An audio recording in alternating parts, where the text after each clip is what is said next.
All right, cool. So my name's Jake, and today I'm going to be talking to you about innovation. And I took a core concept of that to apply to my Alzheimer's therapy app, nostalgia. So when you think of innovation, you probably think of something really cool, like the Wright brothers taking flight in 1903 at Lee Hawk. There's something really big, like rockets that can take people into space and beyond. Or even Steve Jobs introducing an iPhone for the first time. But innovation isn't always these big things. It's simple as sliced bread, really. See, innovation is just a compounding effect. Looking back what's being done, making small, minute improvements on it. That over time leads to big changes. So in my mind, there's two types of innovations. You can make something that's already cool, cooler. You take an experience that, kind of sucks, and make it suck less. So a great example of that is music. So way back in 1933, listening to your phonograph is awesome. But in 2019, we have millions of songs right in the palm of our hand. So what happened in 70 years? Well, someone had to take small baby steps to really make a huge impact. Big innovation. Let's start phonograph, then what's the vinyl records, then to an 8-track, then to a cassette, then to a CD, and finally, digital music. That's pretty cool. That's what innovation is, those baby steps. Another great example of that is farming. For a millennium, we have been farming. We're an agriculturally based people. But for so long, people were using their bare hands, tend their fields, move around livestock. It wasn't until right around 1000 BC we were able to use animals, oxen, draft horses, to make the life of farmers easier. They could produce more, and it was more efficient. But over time, farming changed. Now we have a tractor. And that span between oxen and tractors took about 3,000 years. That's a long time. That's how innovation works. It's not an overnight thing. It's small factors going one small step at a time, leading to a big change. That's something to keep in mind. So how do you make an innovation? Well, are you guys all familiar with the scientific method? Your STEM majors, come on. Give me a hand. One or two. All right, cool. Well, you should all know what the scientific method is, right? But it's the same principles as innovation. So the first thing you gotta do, you gotta make an observation. There's problems all around us. But luckily, still some creativity to solve. So I'm gonna make you guys feel a little awkward, and I'm gonna go around the table and I'm gonna tell you a problem, okay? What's a problem in today's world?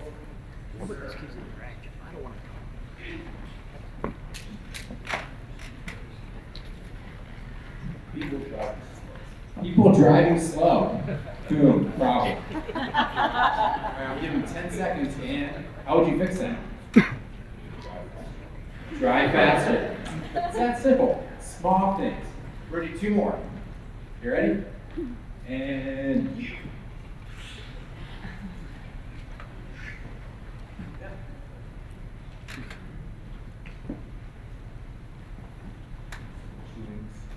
School shootings, yeah, that is a big problem. It's a scary problem, it's sad. So there's a lot of different ways to fix that. What's one of them? Better security enforcement. Great answer. And we're going to do one more. Does anyone actually want to say something? Any volunteers? There we go. Thank you. What's the problem? There's not enough people going to college. How would you fix that?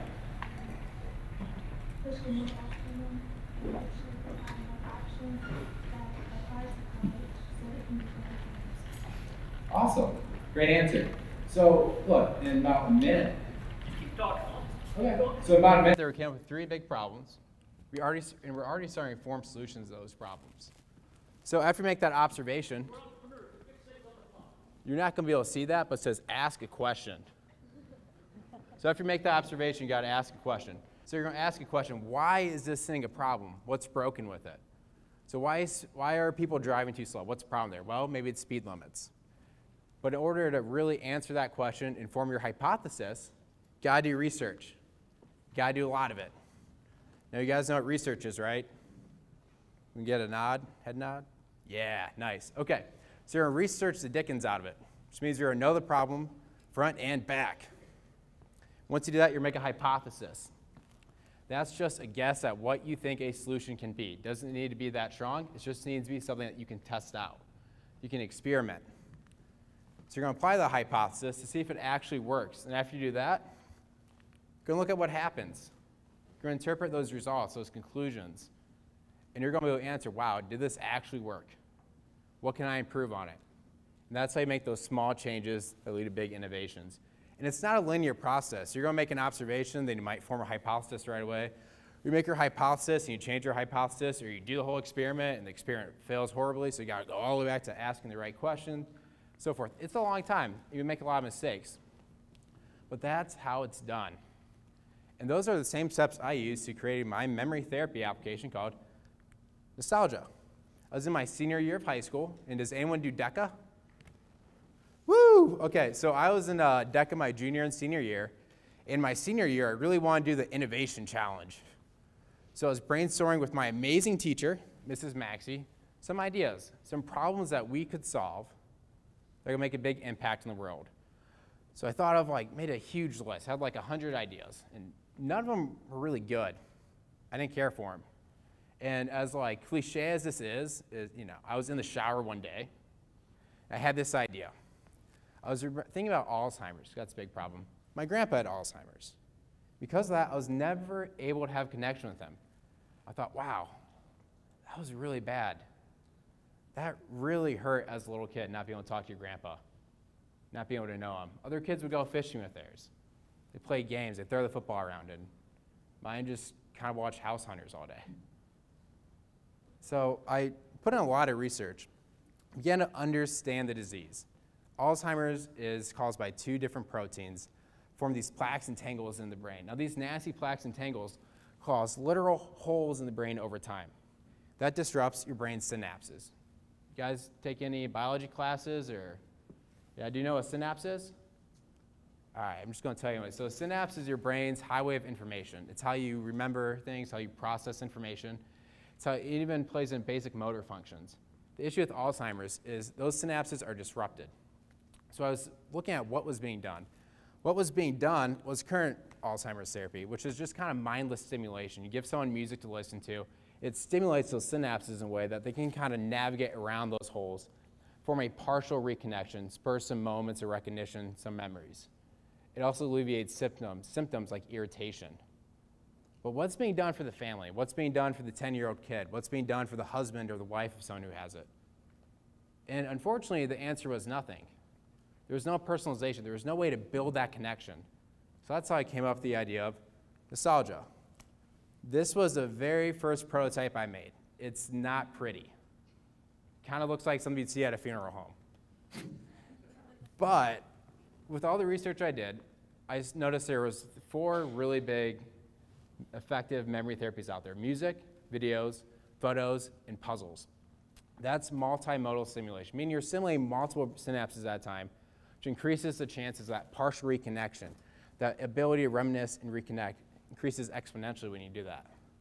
So this is what it looked like. It was supposed to be an interactive, kind of like a Google Street View of their town that they could go around into, do various activities. But that was kind of impractical from a building side of things. How do you build that? How does the family build that? So we dialed it back a few notches and made it a lot simpler. So after iteration 1, we went to number 2, which is just a profile that has a couple of basic features here, like this. Easy to use buttons, easy to upload things. And with the work of the hatch, we ended up with the prototype you see at the bottom right-hand corner there. Then after the hatch, I got funding and help from my amazing mentor, Bruce Fisher, and we came up with this, what we have today. An easy, simple-to-use interface. It's well-researched, user-friendly, and effective for people and their families to use. Now, this is how Nostalgia works. We take cool things like music, and we combine it with activities like looking at photos, really hitting on that multimodal stimulation, increasing that chance of a successful reconnection. So doing these activities like puzzles really helps charge up the brain's synapses. And if that's not working, we have other options. Things like videos. Reason why I have Audrey Hepburn there is we used this in a beta test, and he loved musicals. So by finding that commonality in his past, we're able to create moments like you're about to see. So the man in the middle there is Alan Kepke. At the time of this video, he was in his mid-80s and in the final stages of Alzheimer's. Hadn't recognized his wife, who's on the right, for a couple months, and he hadn't recognized his daughter in years. But through a couple sessions of using nostalgia, he was able to recognize him again. He was able to connect. He was able to have a conversation with them. And that's what we aim to do. And you'll see that in the video. Another gang of us. Another gang of us. Yeah, a gang of us. Yeah. Yep, that's you and Mom and me and Catherine and Mark. That's a gang of us. Who do you think you are? I'm your daughter, that's who it I am. I know, I'll thank give you a God. hard time. I'm so glad you are. Oh, what a beautiful day. I've got a beautiful feeling. Now, before using that product, they'd come in and they'd sit with Alan, and it'd be the same conversation back and forth for a half hour.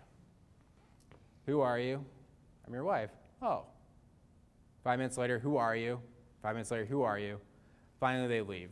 The daughter had actually stopped visiting because it was just too hard to. It was kind of like, what's the point of visiting dad? Same with the grandson. But with this, they had those moments again, and they were meaningful. They wanted to visit him. And that's really the goal of this product. So to wrap it all up, the main point of innovation is to go slow and steady. You can have a blitz and go all out for 5 months, but really not going to change anything. As long as you stay consistent and persistent, and you're like the tortoise, you're going to make a long-lasting impact to what your innovation is going to do. So that's my time up for the presentation. So I think we're moving to Q&A now. Woo! Yeah. Thank you very much. That was good.